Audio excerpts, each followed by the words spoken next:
Jake Paul will walk through Tommy Fury. That's right, you heard me correctly. Hold up, I get it, that's a big statement. But in today's video, we're gonna go over some reasons why we still think this is Jake Paul's riskiest fight to date. Tommy Fury and Jake Paul just recently stepped foot into the ring to announce their new fight. That's gonna happen in a few weeks' time. This is a fight 2 years in the making. Jake, I'm gonna come to you first. So let's rewind back to the start of this beef, and let's see where it all started.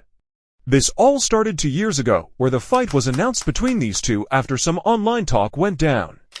This was just after Jake had his first fight with Tyron Woodley. The fight was then made between these two. But then Tommy pulled out, leaving Jake having a rematch with Tyron Woodley, and well, we all know what happened there. After this, the fight got announced for a second time, with some face-to-face altercations happening. But then again, Tommy Fury pulled out for a second time. I believe due to issues with him getting into the US, God knows how true that is. Jake then went on to clown him, and say he was done with him for good. Until recently, to everyone's surprise, this fight has now been announced officially over the weekend for a third time, so let's see if this one happens. So now back to the title that all made you click on this video. So why actually is this Jake's riskiest fight then? So we all know the so-called professional fighters have all been 40 years of age or they've been retired.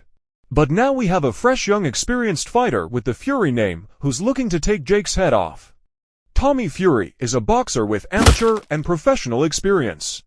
And most definitely has the capability to knock out Jake Paul like his brother says. And as we've all seen, Tommy is a physical specimen.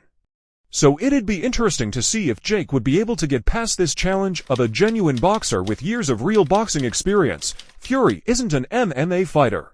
He's been in boxing his entire life. So yes, this is a big step up for Jake, but this raises the question, how good of a boxer actually is Tommy Fury?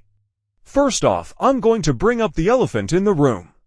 Yes, Tommy's brother is none other than heavyweight legend Tyson Fury. Spending your entire life watching, training, and being in the presence of a Hall of Famer like Tyson, definitely going to count for something, and will have given Tommy the head start over everyone in his career. But talent and upbringing doesn't count for everything. As you know the old saying, hard work beats talent when talent doesn't work hard. So how dedicated is Tommy? We've seen his antics like going on Love Island and going out clubbing. And he's only at the beginning of his career, so is he really as committed as he should be? On the other hand, we've seen how committed Jake is to the sport. He spent the last few years of his life completely obsessed over boxing, and nothing else but boxing. Hence to why he's made such a great progress in the short amount of time he's been in the sport. Also, let's look at Tommy's previous fights. We know Tommy's opponents have a combined record of, well, just look for yourself. And we've seen Tommy hurt by these whack opponents. Jake Paul to me looks like a much better boxer than some of Tommy's opponents that have hurt him. So I don't know. Okay, let's get into the skill set of these boxes.